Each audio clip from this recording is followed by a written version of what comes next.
There are three surgical approaches we use to remove an acoustic neuroma. The most traditional approach is the translabyrinthine approach. This involves an incision behind the ear, and we drill through the mastoid bone and through the inner ear to get direct access to the tumor. The benefits of this approach is that it involves the most straightforward approach to the tumor, but the downside is, since we are going through the ear, there is no chance of preserving hearing. The second approach is the retrosigmoid approach.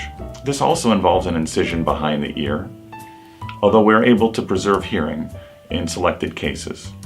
We typically use this approach for patients with larger tumors and hearing that we would like to try and preserve. The third surgical approach is the middle cranial fossa approach. This involves an incision above the ear, and it gives us the best chance at hearing preservation, particularly in patients with smaller tumors. The benefits to treating an acoustic neuroma with microsurgery is that it's the only way to cure the disease. If we remove all of the tumor, it won't grow back.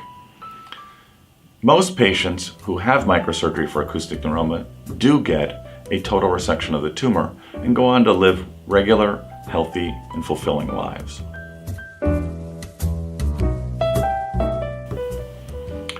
The most common risks to treating an acoustic neuroma with microsurgery are hearing loss, facial nerve weakness, and disequilibrium.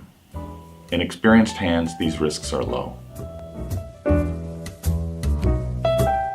Microsurgical removal of an acoustic neuroma does require a hospitalization after surgery. Our average length of stay is 3 days. The first night is typically spent in the neuro-intensive care unit. You will be awake the first night after surgery. You will be able to converse with your family members. We simply have you there so that you have a better nursing to patient ratio so that they can watch you more closely.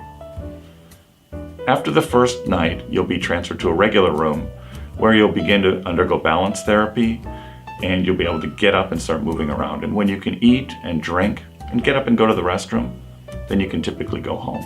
Our average length of stay is about 3 days, but some patients need longer.